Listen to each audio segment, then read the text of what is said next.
What do you think of when people tell you to eat right? There's so many diets out there. There's paleo, there's vegan, there's anti-inflammatory diet. I mean, what's someone to do? My son had diabetes and was put on the dietary plan from the American Diabetes Association. It nearly killed him.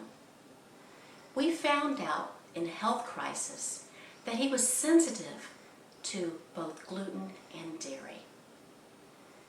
We had to eliminate those foods from his diet. When you're thinking of yourself, think about what you're eating and how it's making you feel.